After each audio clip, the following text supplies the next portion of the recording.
बात करेंगे, बड़ी खबर आपको बताएंगे जहां पर बीजेपी की नई टीम का ऐलान। बीजेपी की नई राष्ट्रीय टीम का ऐलान, बड़ी खबर आपको बता रहे हैं। 13 राष्ट्रीय उपाध्यक्ष बनाए गए हैं। तो 13 राष्ट्रीय उपाध्यक्ष बनाए गए हैं। स्मृति ईरानी राष्ट्रीय महामंत्री बनाई गई है और बीजेपी की नई राष्ट्रीय टीम का ऐलान कर दिया गया है।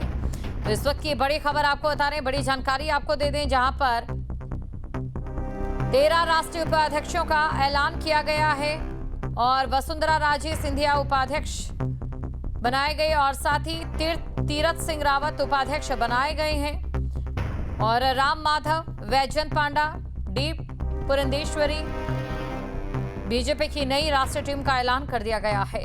तो 13 राष्ट्रीय उपाध्यक्षों का ऐलान किया गया। तो देखिए, नाम भी अब सामने आ चुके हैं और साथ ही इसी के साथ लोकसभा चुनावों की तैयारी में अभी से बीजेपी जुट चुकी है। 13 राष्ट्रीय उपाध्यक्षों का ऐलान कर दिया गया है।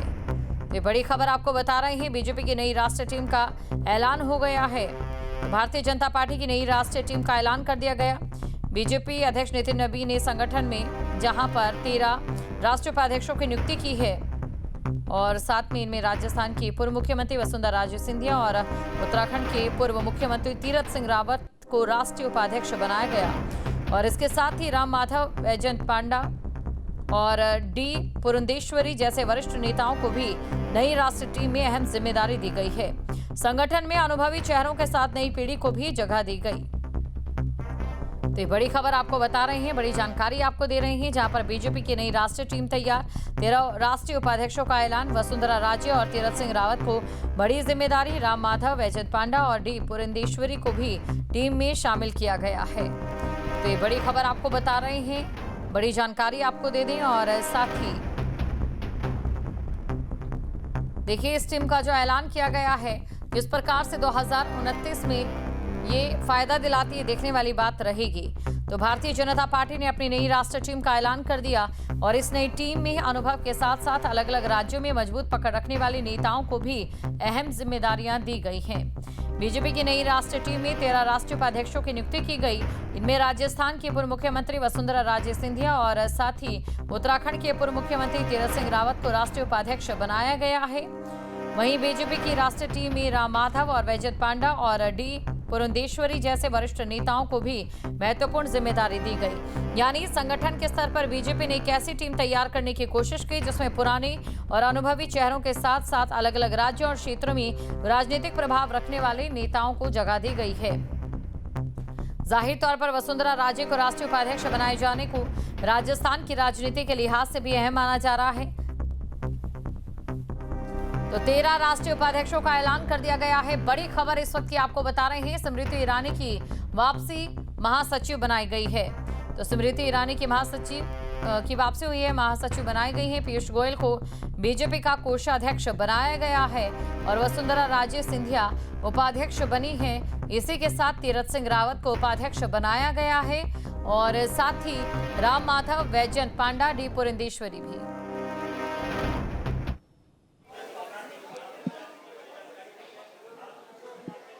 जी देखिए, एक कह सकते हैं कि जो इस समय टीम सामने दिखाई दे रही है कि कई तरह की चर्चाएं चल रही थी, तो बहुत ही टीम को संतुलित करने की कोशिश की गई है कई तरीकों से। कि एक तो अनुभवी लोग भी इसमें रखे गए हैं, कुछ युवा भी इसमें शामिल किए गए हैं, क्षेत्रीय समीकरण को भी साधने की कोशिश की गई है, एक तरीके से जातीय समीकरण को भी साधने की कोशिश की गई है और इस तरीके की टीम बनाई गई है कि अगर नौजवान यानी युवा अगर पार्टी का अध्यक्ष है तो उसे अनुभवी लोगों का भी साथ रहे और ऊर्जावान लोगों का भी साथ रहे और पार्टी का जो संगठन है वो मजबूत हो और ठीक ढंग से काम हो। आप देखें कि राष्ट्रीय उपाध्यक्ष में जो काफी दिनों से पॉलिटिकली राजनीतिक तौर पर पार्टी के अंदर नेपथ्य में चली गई थी वसुंधरा राजे सिंधिया, उनको लाया गया है और नंबर 1 पर नाम है। साथ ही देखिए तीरथ सिंह रावत, इनको लेकर के उत्तराखंड की राजनीति में कई तरह की चर्चाएं चल रही थी, क्या होगा नहीं होगा, तो तीरथ सिंह रावत को शामिल किया गया जो वाकई चौंकाने वाला, क्योंकि अगर उत्तराखंड की राजनीति पर ध्यान दे तो एक अलग सा ग्रुप वहां चल रहा था। और सबसे बड़ी बात राम माधव पार्टी में पहले थे, फिर किन्हीं कारणों से उन्हें अलग हटा दिया क्योंकि ये राष्ट्रीय स्वयंसेवक संघ के ये प्रचारक हैं, जीवनदानी हैं। तो राम माधव की वापसी वाकई में चौंकाने वाली है। उसके साथ आप देखिए 12वें नंबर पर नाम है प्रोफेसर तारिक मंसूर। उत्तर प्रदेश यानी बीजेपी के राष्ट्रीय उपाध्यक्ष में एक मुस्लिम चेहरे को शामिल किया गया। मुख्तार अब्बास नकवी या शहनवाज हुसैन, ये तमाम सारे लोग जो उम्मीद लगाए बैठे थे और तारिक मंसूर पर किसी की नजर नहीं थी, तो तारिक मंसूर को इसमें शामिल कर लिया गया। उसके बाद जो संगठन महामंत्री का जो पद होता है बीजेपी में, वो बहुत ज्यादा अहम होता है, बहुत ताकतवर पद होता है। तो बीएल संतोष मौजूदा वक्त में जो संगठन मंत्री, उन्हीं को अभी कंटिन्यू किया गया है। हालांकि इनके नाम को लेकर के अटकलें लगाई जा रही थी कि ये भी बदल जाएंगे, कोई दूसरा संगठन मंत्री आएगा। तो मेरी जानकारी है कि फिलहाल इनको रखा गया है, आने वाले कुछ दिनों में ये बदल जाएंगे, इनकी जगह पे कोई दूसरा संगठन मंत्री बनाया जाएगा। उसके बाद सह संगठन मंत्री देखिए शिव प्रकाश जी पहले से थे, उनको रखा गया। साथ ही सौदान सिंह जी को भी बना दिया गया, सह संगठन मंत्री वो है। राष्ट्रीय मंत्री में आप देखें कि विनोद तावड़े को कंटिन्यू किया गया, जैसा मैंने पहले ही कहा था, आपने न्यूज नेशन ने चलाया भी था। और सुनील बंसल, ये दो लोगों के नाम न्यूज नेशन ने प्रमुखता से चलाया था कि ये दो लोग रहेंगे, ये दोनों लोग हैं। उसके बाद विप्लव कुमार देव का भी नाम न्यूज नेशन ने दिया था, तो विप्लव देव को राष्ट्रीय मंत्री बनाया। स्मृति ईरानी की संगठन में वापसी हुई है, मंत्री थी, काफी सक्रिय रहती राजनीतिक तौर पर उनको। सतीश पूनिया राजस्थान से, वहां के अध्यक्ष रह चुके थे।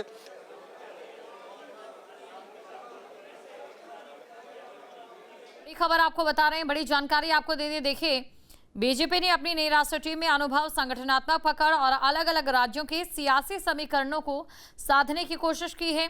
खासतौर पर स्मृति ईरानी की संगठन में वापसी और वसुंधरा राजे को राष्ट्रीय स्तर पर जिम्मेदारी दिए जाने को बेहद तरीके से नामों को शामिल नहीं किया जाता। हालांकि स्मृति ईरानी के को लेकर के और अनुराग ठाकुर को लेकर के और विप्लव देव को लेकर के काफी दिनों से अटकलें लगाई जा रही थी। तो इसमें देखें कि बाकी जो नामें आ रही थी, विप्लव देव, स्मृति ईरानी, सुनील बंसल, विनोद तावड़े, इनके नाम तो है, लेकिन अनुराग ठाकुर का नाम नहीं है। तो अनुराग ठाकुर के नाम पर भी लगाई जाती है। तो स्मृति ईरानी का जो नाम है वो वाकई अपनी ओर खींचता है, क्योंकि ये चौंकाता है कि हाँ, स्मृति ईरानी को फिर से पार्टी के संगठन में लाया गया। उसके पीछे जैसा मैंने न्यूज नेशन ने चलाया था कि 33% आरक्षण बीजेपी देगी और सभी पदों पर महिलाओं को रखे जाएंगे, यानी सभी पद का मतलब उपाध्यक्ष, महामंत्री, मंत्री, सभी जगहों पे।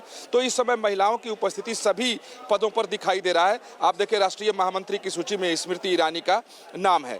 उसके बाद हरीश द्विवेदी, आप देखें कि जातीय समीकरण जो मैंने कहा था, क्षेत्रीय जातीय, कि उत्तर प्रदेश से, आप देखें उत्तर प्रदेश में ब्राह्मण को लेकर के अलग ही राजनीति चल रही है और बताया जा रहा है, माना जा रहा है कि ब्राह्मण बीजेपी से नाराज चल रहा है। उसको साधने के लिए हरीश द्विवेदी जो पूर्व सांसद है, बस्ती से चुनाव जीतते थे, हार गए पिछली बार के चुनाव में, तो उनको महासचिव बनाया गया, यानी बहुत महत्वपूर्ण पद दिया गया ताकि एक संदेश ब्राह्मणों में उत्तर प्रदेश में जाए। उसके बाद राष्ट्रीय मंत्री में देखें कि इसको भी बहुत सोच समझ करके झारखंड से, बिहार से, उत्तराखंड से, उत्तर प्रदेश, केरल, तमिलनाडु, यानी कोई राज्य छूटा नहीं है। और ऐसे लोगों को बनाया गया है कि जिसको बहुत सारे लोग पहचानते भी नहीं होंगे, कि अगर जिनमें राष्ट्रीय मंत्री में अगर देखा जाए तो उन लोगों का परिचय ही कराना पड़ेगा। लेकिन चूंकि वो अपने अपने प्रदेशों में संगठन में काम करते रहे, इसलिए उन्हें राष्ट्रीय मंत्री बना। सबसे जो इस समय आज चौंका रहा है वो नाम है पार्टी के कोषाध्यक्ष पद पर पीयूष गोयल की वापसी। बहुत पहले भी पीयूष गोयल राष्ट्रीय के, उनके पिताजी भी पार्टी के कोषाध्यक्ष रहे, उसके बाद वो खुद पीयूष गोयल हुए, बीच में मंत्री हुए, वो हटा दिए गए थे। अब फिर से पार्टी का कोषाध्यक्ष पीयूष गोयल को बनाया गया है। तो ये वाकई ये आश्चर्य में डालता है और चौंकाता भी है। और उसके बाद उनके साथ एक जो होता है बीजेपी में कि सह कोषाध्यक्ष भी राजेश मंगलम राजस्थान को बनाया गया। राष्ट्रीय कार्यालय प्रभारी भी बदल गए। अभी तक राष्ट्रीय कार्यालय प्रभारी जो थे उनकी जगह पर जो अभी महासचिव थे पीछे, तरुण चुग, काफ़ी वरिष्ठ महासचिव थे, पूरे पंजाब के प्रभारी थे, पंजाब का पूरा अफेयरों देखते थे। तो अब तरुण चुग को बना दिया गया है बीजेपी का कार्यालय प्रभारी, जो काफ़ी महत्व रखता है कार्यालय प्रभारी बीजेपी में, क्योंकि उसके आदेश से ही सारी गतिविधियां पार्टी कार्यालय में होती हैं। यहाँ तक कि अगर प्रधानमंत्री को आना हो तो पार्टी कार्यालय के कार्यालय प्रभारी की सहमति पहले ली जाती है। तो तरुण चुग को बना दिया गया। और राष्ट्रीय कार्यालय मंत्री जो हैं वो महेंद्र पांडे, जो पहले प्रभारी थे, वो कार्यालय मंत्री बना दिए गए। उसी तरीके से ना संबित पात्रा को कह सकते हैं कि पूरे नॉर्थ ईस्ट जी। तो बीजेपी की नई राष्ट्रीय टीम में कुछ नाम ऐसे हैं जो सीधे तौर पर चौंकाते हैं और कुछ नियुक्तियां ऐसी हैं जिनके पीछे पार्टी की सोची समझी रणनीति साफ नजर आ रही है। दिनों से चले आ रहे थे और ये बातें आ रही थी। हालांकि हम लोगों का अनुभव भी है, देखते हैं कि जब भी अध्यक्ष बदलता है उसकी टीम आती है तो कुछ चेंज होते हैं, कुछ कंटिन्यू होते हैं, लेकिन अपने हिसाब से अध्यक्ष टीम बनाता है। तो इस बात के कयास लगाए जा रहे थे कि अनिल बलूनी का प्रमोशन हो जाएगा। ये भी अटकलें थी कि यहाँ से वो मीडिया प्रभारी के संयोजक के तौर पर से वो हटेंगे तो शायद उत्तराखंड के कोटे में केंद्र में जाकर के वो राज्य मंत्री हो जाएं, लेकिन नहीं, क्योंकि शायद पार्टी ने उनके अनुभव को, उनके काम करने के तरीके को देखते हुए उन्हें कंटिन्यू किया। लेकिन मीडिया सह संयोजक बदल दिए गए। जो पहले बिहार के एमएलसी संजय मयूख काफ़ी दिनों से सह संयोजक पद पे थे, तो उनकी जगह पर आशीष उषा अग्रवाल, प्रदीप भंडारी जो प्रवक्ता हैं, प्रदीप भंडारी और सिद्धार्थ यादव जो प्रवक्ता हैं, तो इन 3 लोगों को बनाया गया। जो मैंने कहा था ना कि हर जगह पर 33% का आरक्षण बीजेपी देगी, तो देखिए 3 मीडिया सह संयोजक हैं, उसमें से एक मीडिया सेक्टर में भी रखा गया उषा अग्रवाल को। तो उसके बाद देखिए कि सोशल मीडिया संयोजक दीपक महेश्वरी को बनाया गया। अभी तक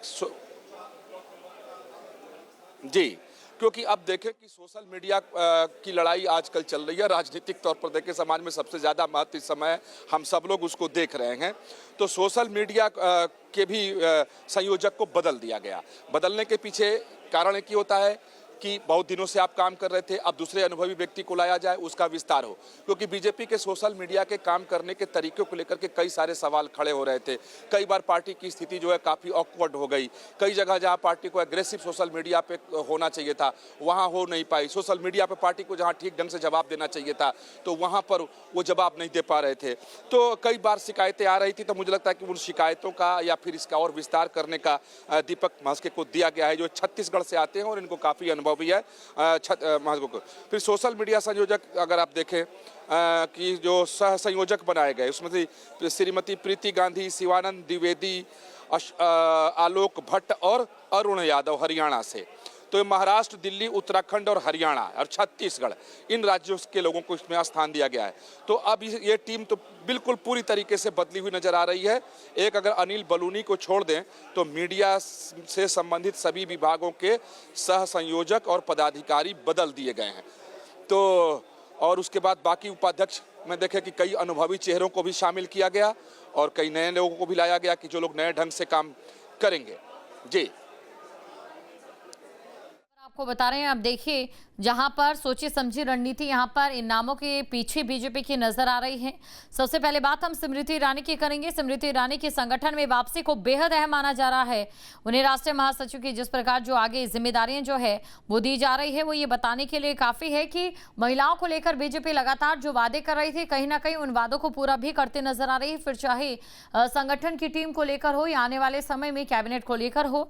दरअसल बीजेपी के संगठन में महिलाओं की भागीदारी को बढ़ाने की चर्चा लगातार होती रही है और अब नई राष्ट्रीय टीम में महिलाओं की मौजूदगी अलग अलग पदों पर भी दिखाई दे रही है। यानी उपाध्यक्ष से लेकर महासचिव और राष्ट्रीय मंत्री तक महिला प्रतिनिधित्व को जगह दी गई है। और इसके बाद अगर जातीय और क्षेत्रीय समीकरणों आक्रामक है जब से सदन में बिल गिरा उसके बाद से, और पार्टी ने बहुत पहले ही संविधान को संशोधित कर दिया था कि हम संगठन में महिलाओं को 33% आरक्षण देंगे। तो इस बार जो अभी तक हम देख पाए, चूंकि लिस्ट आया और तुरंत हम बोलने लगे, तो देखिए आपकी राष्ट्रीय उपाध्यक्ष में भी शुरुआत वसुंधरा राजे से है, फिर नीचे भी श्रीमती भारती प्रवीण पवार भी इसमें हैं। तो इसमें कम से कम डी पुरंदेश्वरी को भी इसमें जगह दिया गया है, रेखा वर्मा को भी इसमें है। आप देखो 13 में मैं बता दूं आपको 4 तो 4 या 12, यानी कह सकते हैं कि हाँ लगभग 33% उपाध्यक्ष में मामला हो गया। उसके बाद आप राष्ट्रीय मंत्री में भी चलें तो वहाँ भी महिलाओं को स्थान दिया गया। तो स्मृति ईरानी को देख लें, बाकी और भी हैं। तो ये महिलाओं को इस बार दिख रहा है उचित स्थान। साथ साथ जो मैंने पहले कहा था कि जिनको संगठन का अनुभव भी है और जिनकी उम्र भी ज़्यादा नहीं है, अगर नितिन नवीन अगर युवा अध्यक्ष बनाए गए तो उस हिसाब की टीम हो, तो उस हिसाब से लोगों का चयन इसमें किया गया है। आप देखें विनोद तावड़े, सुनील बंसल, विप्लव कुमार देव, श्रीमती स्मृति ईरानी, सतीश पूनिया, गजेंद्र पटेल, हरीश द्विवेदी, संजय भाटिया, इसमें कोई ऐसा नहीं है।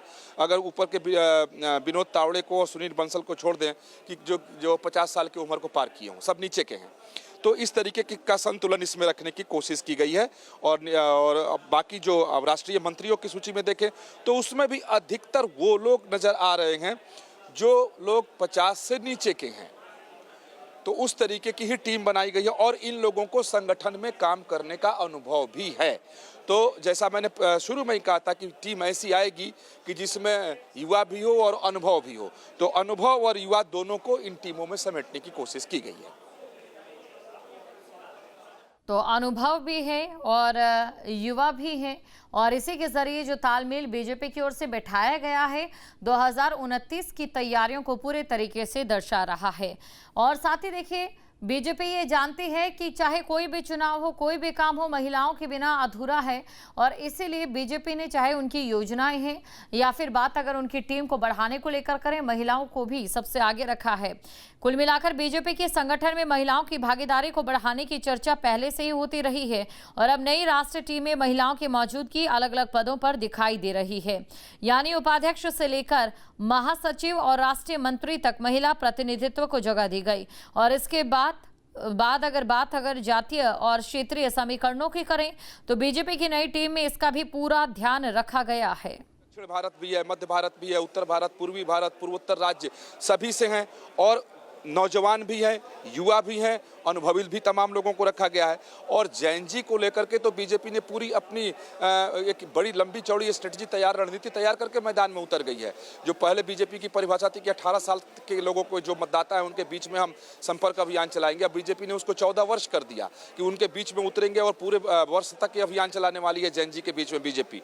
तो उस हिसाब से भी जो तमाम इसमें युवा लोग मंत्री बनाए गए हैं या महामंत्री में रखे गए हैं या दूसरे पदाधिकारी बनाए गए हैं, अगर एक युवा जैन जी में जाएगा तो जैन जी भी ये जानता है कि 14 साल का व्यक्ति या 15 साल, 16 साल, 18 साल का बीजेपी में कोई जाके पदाधिकारी नहीं हो सकता या बड़ा कोई नेता नहीं हो सकता इस एज ग्रुप का या उम्र का। तो लेकिन अगर उनके बीच में कोई नौजवान जाएगा तो निश्चित तौर पर उससे वो प्रभावित होंगे, उसकी बात को वो सुनेंगे। तो उस चीज़ का ख्याल इसमें रखा गया है, क्योंकि साफ दिख रहा है कि अगर नौजवानों का वक्त अगर है, भारत सबसे युवा देश है, तो ये जो टीम दिखाई दे रही है, क्योंकि जब नितिन नवीन को अध्यक्ष बनाया गया था तो तभी ये हुआ था कि अगर एक युवा को अध्यक्ष बनाया जा रहा है तो उसकी टीम भी युवा होनी चाहिए। ऐसा नहीं कि अध्यक्ष युवा हो और बाकी सब 60 साल, 65 साल, 70 साल वाले भर जाएं। तो वो स्थिति इसमें बिल्कुल दिखाई नहीं दे रही है कि कोई 65 साल, 70 साल, 75 साल या 60 साल का हो। अधिकतर वो लोग हैं जिनकी उम्र जो है वो 35 साल से लेकर के और 50 साल के नीचे वाले हैं। तो हम कह सकते हैं कि नितिन नवीन को बनाया गया तो उस हिसाब से टीम को, पदाधिकारियों की सूची को उम्र के हिसाब से भी, जाति के हिसाब से भी, क्षेत्र के हिसाब से भी, अनुभव के हिसाब से भी संतुलित रखने की कोशिश की गई है। और पहले ऐसा लग रहा था कि शायद सिर्फ एक अगर सचिवों की सूची को छोड़ दें, यानी जो राष्ट्रीय मंत्री बनाए गए हैं उनको छोड़ दें, बहुत सारे राष्ट्रीय मंत्री ऐसे बनाए गए हैं जिसको बहुत सारे लोग राष्ट्रीय स्तर पे जानते ही नहीं हैं, बहुत सारे पत्रकार भी उनको नहीं पहचान पाएंगे, उनका परिचय ही कराना होगा। लेकिन ये बीजेपी इस तरीके से ही चौंकाती है कि आप देखो, किसी को उम्मीद नहीं थी कि नितिन नवीन राष्ट्रीय अध्यक्ष हो जाएंगे। बहुत सारे अनुभवी लोगों पर और बड़े नामों पर अटकलें लगाई जा रही थी कि राष्ट्रीय अध्यक्ष कौन होगा। जब नितिन नवीन का नाम आया तो तब बहुत देर तक तो लोगों को भरोसा ही नहीं हुआ, विश्वास ही नहीं हुआ कि नितिन नवीन राष्ट्रीय अध्यक्ष। एक विधायक को एक बिहार से लेकर के बना दिया गया। तो आप देखें, बीजेपी के काम करने का तरीका तो बदला है। जब से प्रधानमंत्री नरेंद्र मोदी के युग की शुरुआत हुई है तो हर फैसले में चौंकाने वाले कुछ नाम और कुछ फैसले जरूर होते हैं। तो अगर आप देखें सचिवों में, तो निश्चित तौर पर नौजवानों को इसमें बहुत अच्छे ढंग से स्थान दिया गया है ताकि एक संदेश भी जाए और ऊर्जा के साथ वो काम कर सके। तो राष्ट्रीय मंत्री की सूची में मुझे लगता है कि अधिकतर जो लोग हैं वो सब युवा वर्ग के ही हैं। गई है। और देखिए, बात अगर जातीय और क्षेत्रीय समीकरणों की बात करें, बीजेपी की नई टीम में इसका खास ख्याल रखा गया है। खास तौर से बात अगर हम उत्तर प्रदेश को लेकर, पार्टी की रणनीति बेहद महत्वपूर्ण दिखाई दी। ब्राह्मण चेहरे के तौर पर जहां द्विवेदी को राष्ट्रीय टीम में अहम जिम्मेदारी दिया जाना उत्तर प्रदेश के सियासी समीकरणों के लिहाज से एक बड़ा संदेश माना जा रहा है। और इसके अलावा राष्ट्रीय मंत्रियों की सूची पर नजर डालें तो झारखंड, बिहार, उत्तराखंड, उत्तर प्रदेश, केरल, तमिलनाडु समेत अलग अलग राज्यों से प्रतिनिधित्व। आप देखें कि एक तारिक मंसूर को अगर आप छोड़ दें, आज जब मोर्चों की घोषणा की जाएगी, अल्पसंख्यक मोर्चा को अगर आप छोड़ दें, तो कोई दूसरा आपको इसमें मुस्लिम समाज का व्यक्ति दिखाई नहीं देगा। वो भी उपाध्यक्ष में तारिक मंसूर साहब को, जो उत्तर प्रदेश से आते हैं, उनको रखा गया है। अब देखें कि अगर बीजेपी ये दावा करती है और बीजेपी केंद्र में बीजेपी की सरकार, उत्तर प्रदेश में बीजेपी की सरकार, तमाम राज्यों में बीजेपी की सरकार, एक बहुत बड़ी आबादी मुस्लिम की, अगर एक पदाधिकारी भी नहीं होता तो वैसे ही बीजेपी कटघरे में खड़ा होती है मुस्लिम पॉलिटिक्स को लेकर के और मुस्लिम्स को लेकर के, तो एक बहुत बुरा और भी मैसेज जाता। कम से कम इस समय बीजेपी के प्रवक्ताओं नेताओं को के पास ये कहने के लिए है कि नहीं साहब, हमारा राष्ट्रीय पदाधिकारी भी मुस्लिम है और हमने छोटा पद नहीं दिया है, हमने उपाध्यक्ष बनाया है। वो ठीक बात है कि बीजेपी में ज़्यादा ताकतवर महामंत्री का पद होता है, मंत्री का पद होता है, उपाध्यक्ष के पास बहुत सारी जिम्मेदारी नहीं होती है। लेकिन हाँ, ये कहने के लिए तो है। आप देखें, शुरू से आप देखें कि सिकंदर वक्त के बाद एक चेहरा कभी सिकंदर वक्त हुआ करते थे, उसके बाद मुख्तार अब्बास नकवी हुए, फिर बाद में शाहनवाज हुसैन आए, फिर आप ढूंढें कि चौथा नाम कौन सा, तो बहुत ज़्यादा आपको श्रम करना पड़ेगा। हालांकि ऐसा नहीं है कि बीजेपी में मुस्लिम्स नहीं हैं और उनके लिए काम नहीं करते हैं, लेकिन कोई ऐसा बड़ा चेहरा नहीं है तो उन्हें रखना ही था। और किसी ऐसे, और उत्तर प्रदेश से रखा गया है क्योंकि वहाँ 2027 में चुनाव है, तो एक उत्तर प्रदेश के मुस्लिम समाज को भी ये संदेश देने की कोशिश और पूरे देश के भी मुस्लिम समाज को ये संदेश देने की कोशिश कि नहीं साहब, हमने पार्टी में उपाध्यक्ष बना कर रखा है, यानी अध्यक्ष के बाद का जो पद है वो हमने ऑफर किया है किसी मुस्लिम समाज के व्यक्ति को। तो सीधे तौर पर एक राजनीतिक संदेश देने के लिए है। आए हैं राष्ट्रीय मंत्रियों की सूची पर अगर नजर डालें तो झारखंड, बिहार, उत्तराखंड, उत्तर प्रदेश, केरल, तमिलनाडु समेत अलग अलग राज्यों को जो प्रतिनिधित्व दिया गया है, ये पूरा लोकसभा चुनाव की तैयारियों को लेकर अभी से ही बीजेपी की पूरी प्लानिंग को दिखा रहा है। यानी बीजेपी ने राष्ट्रीय टीम बनाते वक्त क्षेत्रीय संतुलन साधने की कोशिश की और ऐसे नेताओं को आगे बढ़ाया है जिन्होंने अपने अपने राज्यों में संगठन के स्तर पर लगातार काम किया है। लेकिन इन तमाम नामों के बीच एक और नियुक्ति सबसे ज्यादा चर्चा में है, जो है पीयूष गोयल की। पीयूष गोयल को बीजेपी का राष्ट्रीय कोषाध्यक्ष बनाया गया। तो बड़ी खबर, इनके अपने एक किसी को विशेष जिम्मेदारी दी जाती थी। आपको याद होगा कि जब प्रधानमंत्री नरेंद्र मोदी जब प्रधानमंत्री हुए या जब मंत्रिमंडल का गठन हुआ तो नॉर्थ ईस्ट के लिए एक विशेष मंत्रालय का गठन किया गया था, जितेंद्र सिंह को मंत्री बनाया गया था। तो नॉर्थ ईस्ट पर प्रधानमंत्री मोदी का शुरू से है, क्योंकि मानते हैं कि नॉर्थ ईस्ट अपने साथ है तो पूरा देश ठीक है। तो नॉर्थ ईस्ट को लेकर के बीजेपी की भी नीति शुरू से अलग रही है, उसके लिए अलग से सब काम करते रहे ताकि नॉर्थ ईस्ट में पैठ बढ़े, मजबूती मिले, जिसकी वजह से आप देखिए कि नॉर्थ ईस्ट में बीजेपी की कई राज्यों में सरकार है और काफी मजबूत स्थिति में बीजेपी वहां पर है। और संबित पात्रा नॉर्थ ईस्ट के कई राज्यों के प्रभारी भी रहे, सह प्रभारी भी रहे, काम कर रहे थे, और वह शुरू से उनको जिम्मेदारी दी गई थी। अब अलग अलग राज्यों में उनको जिम्मेदारी दी गई थी। अब संबित पात्रा को पूरे नॉर्थ ईस्ट की जिम्मेदारी दे दी गई है कि अब नॉर्थ ईस्ट के संयोजक वो हैं। और अभी भी हालांकि नॉर्थ ईस्ट का काम संबित पात्रा देख रहे थे, हालांकि कई दूसरे लोगों की जिम्मेदारी भी थी। असम के जो मुख्यमंत्री हैं उनको बहुत बड़ी जिम्मेदारी पूरे नॉर्थ ईस्ट को लेकर के है कि वो देखें वहाँ की जितनी भी राजनीतिक गतिविधि हलचल होती है उसकी शुरुआती हिमंता बिश्व शर्मा से होती है। लेकिन पार्टी की तरफ से अब एक बाजाप्ता पदाधिकारी नियुक्त कर दिया गया संबित पात्रा को पूरे नॉर्थ ईस्ट के लिए। पहले कभी सिक्किम या अरुणाचल या अलग अलग राज्यों के प्रभारी या उनका दायित्व मिलता था, अलग अलग नेताओं को मिलता था। ये 3 राज्य में एक क्लस्टर बना करके और एक किसी नेता को बीजेपी जिम्मेवारी देती थी। लेकिन अब क्या है कि सीधे एक व्यक्ति को पूरे नॉर्थ ईस्ट का इंचार्ज बना दिया गया। तो निश्चित तौर पर इससे नॉर्थ ईस्ट को लेकर जो बीजेपी की गंभीरता है और पीएम मोदी की जो गंभीरता है वो इससे दिखाई देता है।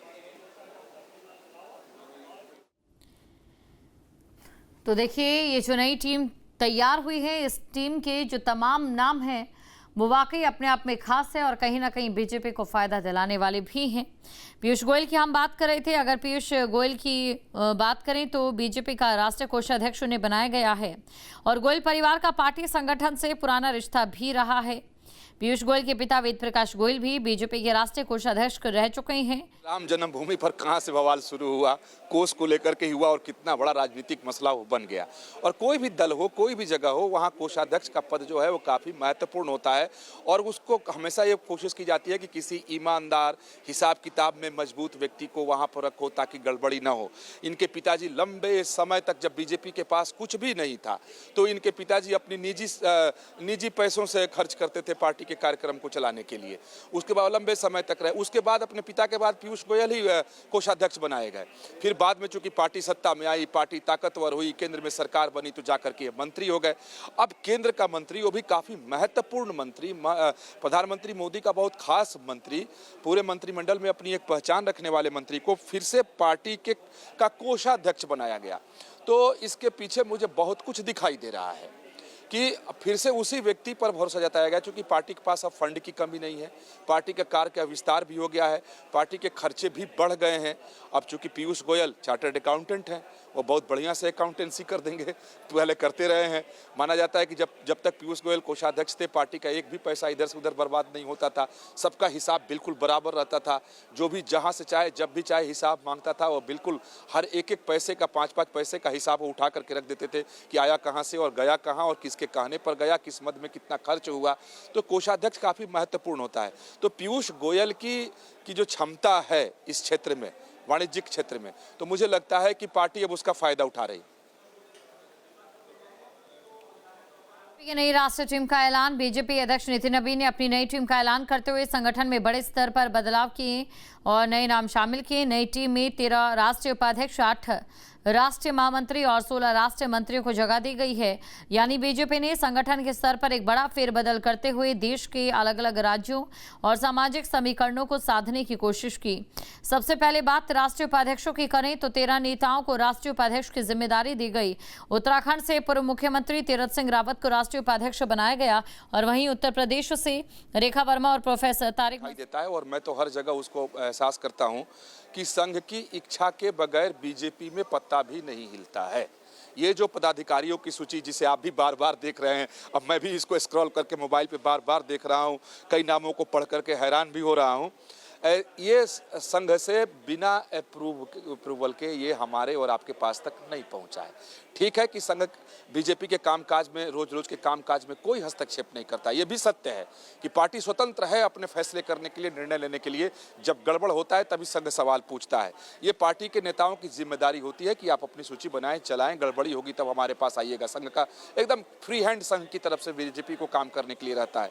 लेकिन जब भी ऐसा मौका आता है कि टीम बने, संगठन बने, तो संघ से ही सहमति ली जाती है। आप देखें बीच में कई तरह की बातें आ रही थी कि कई सारे ऐसे नाम भी आ रहे थे कि जिनको पदाधिकारी बनाया जा सकता है कि जो दूसरे दल से आए हुए लोग थे। संघ ने एक लाइन का ही आदेश दिया था कि आयातित एक भी व्यक्ति संगठन में शामिल नहीं किया जाएगा, क्योंकि हमारी संस्कृति को, हमारे काम करने की पद्धति को वो लोग नहीं जानते हैं, वो हमारे संस्कार के नहीं हैं।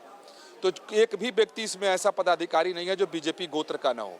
जो कहा जाता है ना बीजेपी गोत्र, संघ गोत्र, तो सारे वो लोग हैं। उसके बाद आप देखें विनोद तावड़े कौन है, संघ वाले हैं। आप देखें सुनील बंसल कौन है, शुद्ध संघ वाले हैं, प्रचारक हैं। आप उसके बाद जितने लोग देखें, राम माधव प्रचारक हैं। राम माधव पार्टी में रह के पहले काम कर चुके हैं, छोटे से विवाद में फंसे, फिर उन्होंने खुद ही अपने को पार्टी से अलग किया। फिर जब सब कुछ ठीक ठाक हो गया तो फिर से पार्टी का उपाध्यक्ष बनाया गया। हालांकि बात ये चल रही थी कि शायद उन्हें महामंत्री बना दिया जाए। उसके बाद आप देखो उपाध्यक्ष में डी पुरंदेश्वरी, आरएसएस बैकग्राउंड की, रेखा वर्मा बिल्कुल उसी बैकग्राउंड की। तो बाकी जितने भी लोग इसमें हैं वो सब लोग ऐसा नहीं है कि कोई जिस पर आरएसएस की सहमति न हो या जो आरएसएस से कभी जुड़ा हुआ ना हो। तो आरएसएस का असर तो साफ साफ दिखाई देता है जब भी अगर बनता है। आप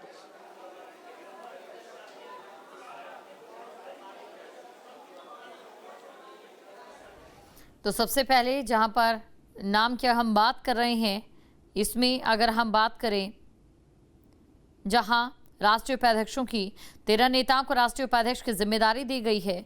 उत्तराखंड से पूर्व मुख्यमंत्री तीरथ सिंह रावत और राष्ट्रीय उपाध्यक्ष बनाया गया है। वहीं उत्तर प्रदेश से रेखा वर्मा और प्रोफेसर तारिक मंसूर को भी राष्ट्रीय टीम में अहम जिम्मेदारी दी गई है। इसके बाद बात करते हैं राष्ट्रीय महामंत्रियों की। नई टीम में कुल 8 राष्ट्रीय महामंत्री शामिल किए गए। उत्तर प्रदेश से स्मृति ईरानी और हरीश द्विवेदी को राष्ट्रीय महामंत्री की जिम्मेदारी दी गई है कि कोई आयातित नहीं, क्योंकि उसके बाद उदाहरण भी दिए गए। क्योंकि अभी देख लीजिए कि बिहार का मुख्यमंत्री कौन है, वो कभी बीजेपी गोत्र के नहीं रहे, संघ वाले नहीं रहे। बहुत सारी परेशानी अभी से ही पैदा हो गई है। आप देखिए पंजाब में पार्टी की स्थिति बहुत खराब है। इसमें पार्टी का अध्यक्ष कौन है, जो कांग्रेस से आया हुआ व्यक्ति है।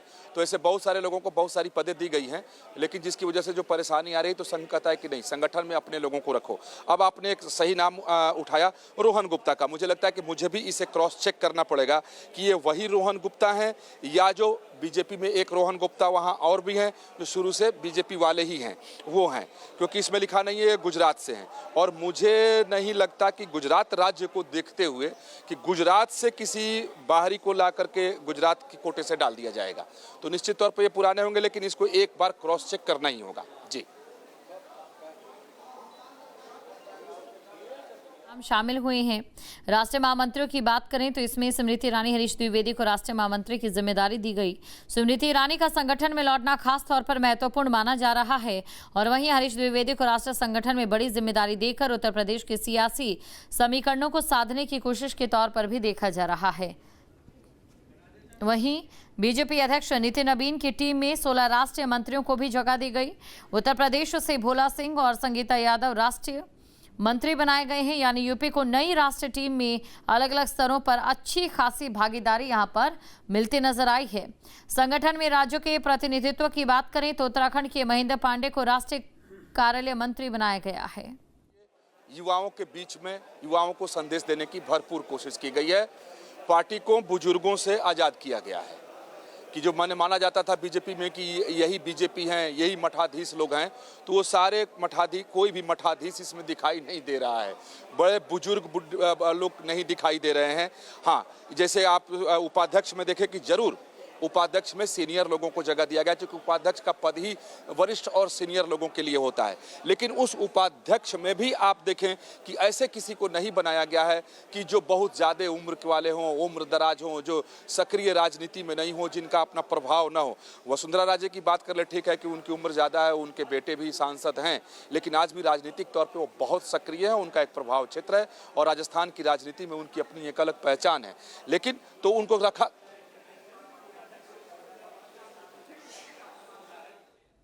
तो ये बड़ी खबर आपको बता रहे हैं। और देखिए, बीएल संतोष राष्ट्रीय महामंत्री बने हैं। पीयूष गोयल को बीजेपी का कोषाध्यक्ष बनाया गया है और उत्तराखंड से भी नेता शामिल हुए जिनमें महेंद्र पांडे हैं। उत्तराखंड से तीरथ सिंह रावत को भी जगह दी गई है, यानी क्षेत्रीय स्तर पर भी तमाम जो समीकरण हैं उन्हें मजबूत करने की कोशिश यहां पर की गई है। स्मृति ईरानी की वापसी और साथ ही वसुंधरा राजे के नाम ये बता रहे हैं कि किस प्रकार बीजेपी ने महिला सशक्तिकरण को एक बार फिर से बढ़ाने की कोशिश भी की है। तारिक मंसूर राष्ट्रीय उपाध्यक्ष बनाए गए हैं और वहीं बात अगर अनिल बलूनी की करें तो मीडिया संयोजक वही रहे हैं और साथ ही राम माधव राष्ट्रीय उपाध्यक्ष बनाए गए हैं। तो देखिए, जो सूची है वो जारी कर दी गई है और सूची यहां पर अपने आप में ही बहुत कुछ कह रही है। तो कुल मिलाकर नई टीम की अगर हम बात करें तो बीजेपी की नई राष्ट्रीय टीम में सिर्फ पदों का बंटवारा नहीं हुआ, बल्कि संगठन की विचारधारा और आरएसएस से जुड़े चेहरों की मौजूदगी भी साफ नजर आ रही है।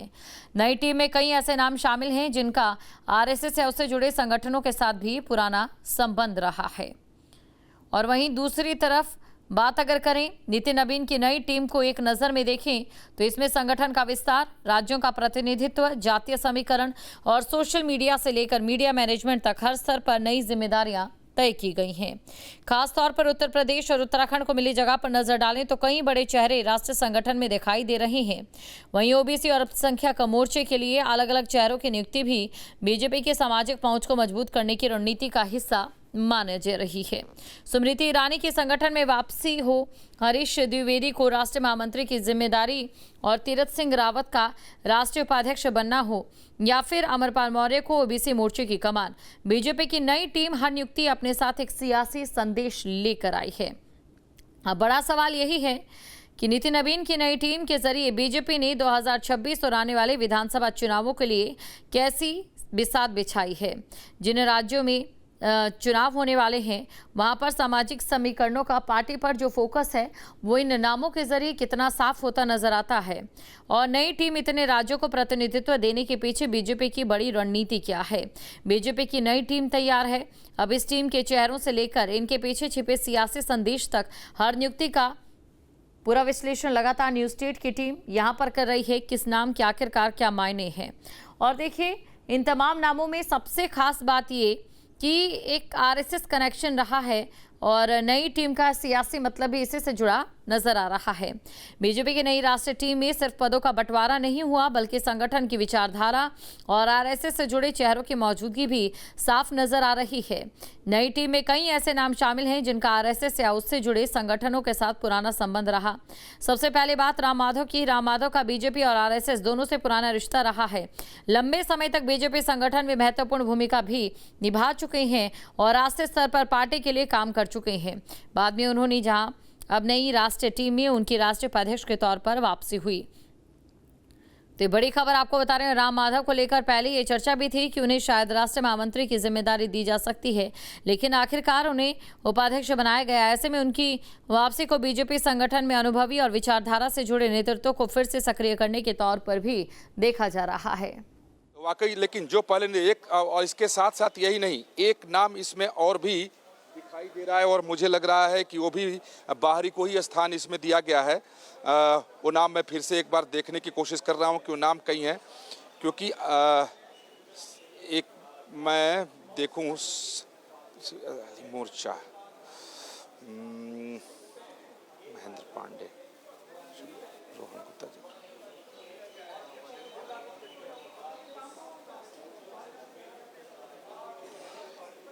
ये आम आदमी पार्टी से आए हुए संदीप पाठक, आम आदमी पार्टी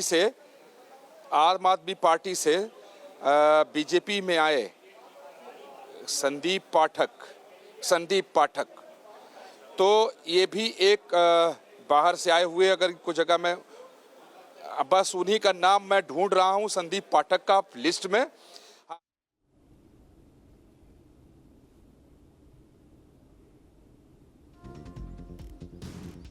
संघ युवा मोर्चा के अध्यक्ष कुंवर बासित अली हमारे साथ जुड़ चुके हैं। सीधा उनके पास हम चलेंगे और जानने की कोशिश करेंगे। देखिए, नई टीम का ऐलान हो चुका है, लेकिन इस नई टीम में जो क्षेत्रीय समीकरण भी साधे गए हैं, क्या ये विधानसभा और लोकसभा दोनों चुनावों की तैयारियों के साथ जोड़कर देखा जाए? कुंवर बासित अली।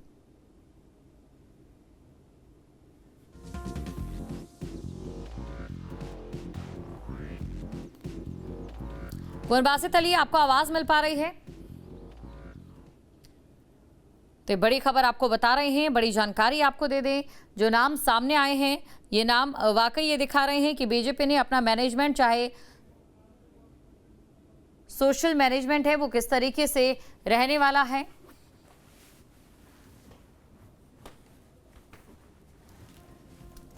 तो बड़ी खबर आपको बता रहे हैं, बड़ी जानकारी आपको दे रहे हैं। और साथ ही देखिए, नई टीम का ऐलान हो चुका है और जिम्मेदारी किस तरीके से है बीजेपी की ओर से, ये यहां पर दी गई है तमाम नेताओं को। बड़ी खबर आपको बता रहे हैं, बीजेपी की नई टीम की घोषणा हो चुकी है और इसी के साथ 13 राष्ट्रीय उपाध्यक्षों का ऐलान भी हो गया है। तो स्मृति ईरानी की वापसी हुई है और इसी के साथ आपको ये भी बता दें कि महिलाओं की भागीदारी भी यहां पर काफी ज्यादा अहम देखने को मिल रही है। पार्टी ने क्या ऐसा देखा कि इन्हें पदाधिकारी पार्टी का बनाया है, तो निश्चित तौर पर इसकी सहमति तो संघ से जरूर ली गई होगी, पार्टी के वरिष्ठ नेताओं की भी सहमति इस पर ली गई होगी, तभी जाकर के ये पद दिया गया होगा।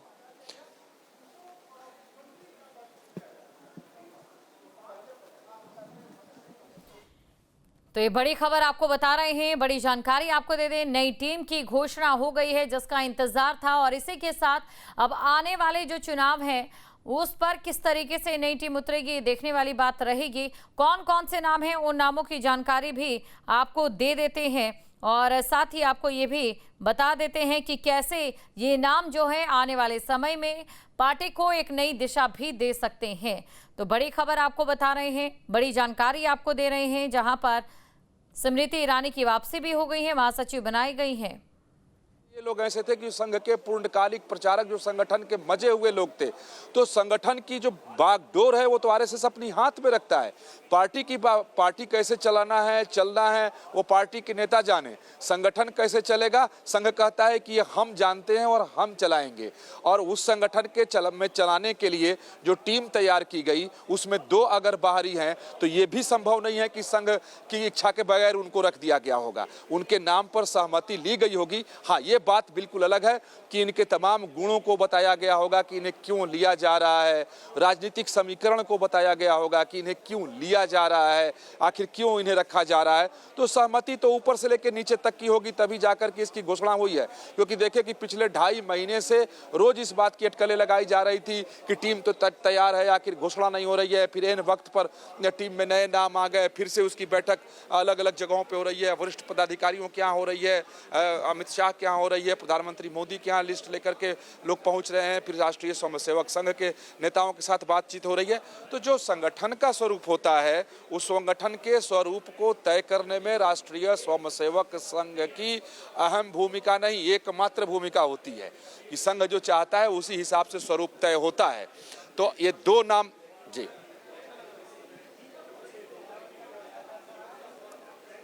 देखिए, बहुत से नाम हैं और उन नामों का एक बार फिर से आपको बता देती हूं। जहां टीम में 8 राष्ट्रीय महामंत्री शामिल हैं। यूपी से स्मृति ईरानी, हरीश द्विवेदी को जगह मिली है। नितिन नवीन की टीम में 16 राष्ट्रीय मंत्री शामिल किए गए हैं। यूपी से भोला सिंह, संगीता यादव को जगह मिली और उत्तराखंड के महेंद्र पांडे को राष्ट्रीय कार्यालय मंत्री बनाया गया है। यूपी के अमरपाल मौर्य को ओबीसी मोर्चा का अध्यक्ष बनाया गया और कुंवर बासित अली को अल्पसंख्यक मोर्चा का अध्यक्ष बनाया गया है। अनिल बलूनी मीडिया संयोजक बने रहेंगे। अब इनके टीम का ऐलान कब किया जाएगा, लेकिन हो नहीं पाया। तो जब पार्टी के नेताओं से और खास तौर पर जब संसद का सत्र चल रहा था और बीजेपी के अध्यक्ष नितिन नवीन से ही मैंने खुद पूछा कि आखिर विलंब क्यों हो रहा है, टीम की घोषणा क्यों नहीं हो रही है। ये पिछले 11 तारीख की बात है। तो उन्होंने कई सारे कारण बताए कि बीच बीच में कई चुनाव आ गए, कई सारी ऐसी राजनीतिक घटनाएं हो गई, कई सारी राजनीतिक परिस्थिति पैदा हो गई कि उस बीच में पदाधिकारियों को बदल देना ठीक नहीं, क्योंकि फिर काम कौन करेगा। उसके बाद ये छात्रों का आंदोलन आ गया, तो उसकी वजह से भी टाल देना पड़ा। तो छात्र आंदोलन तो खैर अभी हाल फिलहाल में आया है। हमारे साथ जुड़ चुके हैं। सबसे पहले आपको बधाई देना चाहेंगे, एक बड़ी जिम्मेदारी मिली है, लेकिन ऐसे समय में जिम्मेदारी मिली है जब विरोधी पार्टियों या विपक्षी पार्टियों की ओर से लगातार बीजेपी पर अल्पसंख्यकों से दूरी बनाने का आरोप जो है वो लगता आया है। कैसे और क्या प्राथमिकता आपकी रहने वाली है? पहले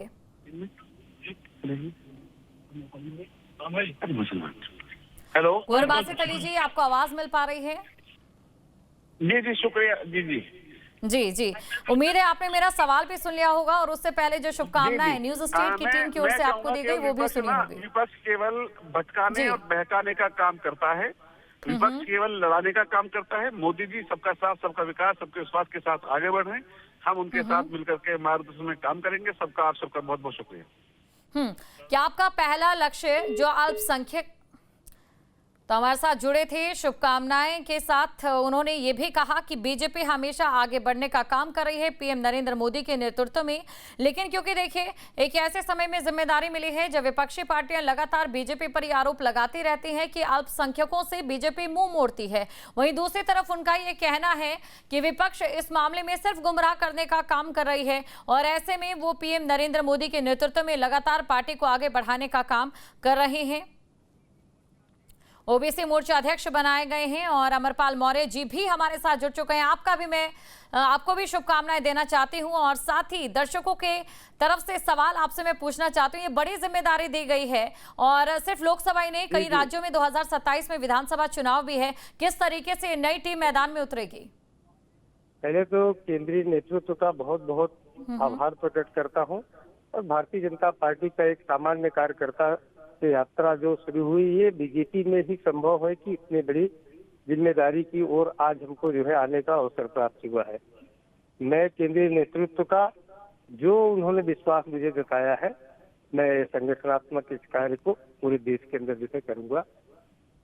जो नरेंद्र मोदी सरकार की पिछड़े वर्ग को लेकर के एक विजन है, उस विजन को आने वाले समय में पूरा करूंगा। इतना ही मुझे जो है भी कहना है। बहुत बहुत धन्यवाद। बिल्कुल, एक और सवाल, क्योंकि देखिए ओबीसी समाज लंबे समय से, तो देखिए समय भी नहीं होगा, जाहिर तौर पर शुभकामनाओं का दौर इस समय जारी होगा। तमाम जो नेता हैं जिन्हें जिम्मेदारी मिली है न्यूज स्टेट के साथ जुड़ रहे हैं, बड़ी खबर आपको बता रहे हैं। देखिए, कई नाम ऐसे हैं जिनके संगठन में वापसी भी हुई है और इसी के साथ ये जो नाम है, ये 2027 की अगर मैं बात करूं या फिर इसके बाद लोकसभा चुनाव 2029 की मैं बात करूं, तो उसके लिए कितने महत्वपूर्ण रहते हैं, जो प्राथमिकताएं उनकी ओर से निर्धारित की जाती हैं, उनमें किस प्रकार से खरा उतरते हैं, ये जाहिर तौर पर बीजेपी के जीत के लक्ष्य को और साफ भी करेगी।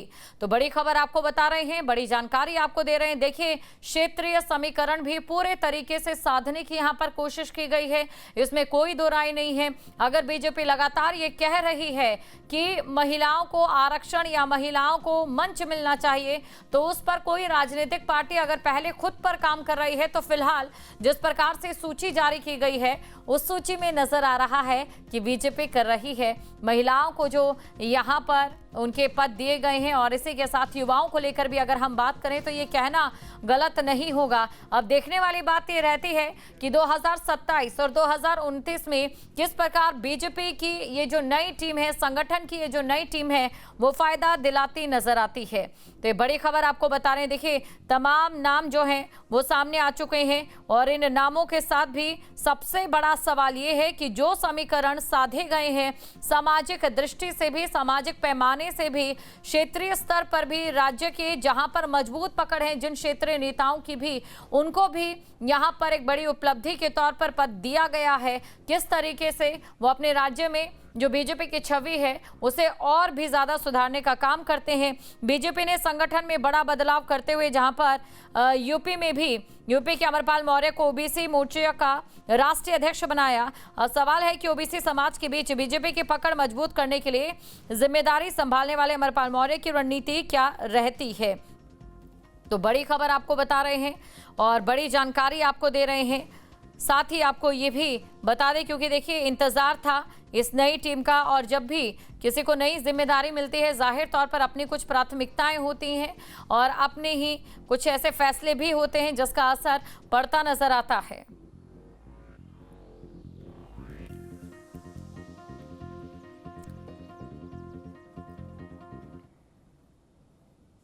तो बीजेपी संगठन की नई टीम का ऐलान हो चुका है और ये जो टीम है, नई टीम है, किस प्रकार आने वाले समय में चुनावी मैदान में उतरती है या फिर चुनावी मैदान में बीजेपी को फायदा दिलाएगी, ये देखने वाली बात रही।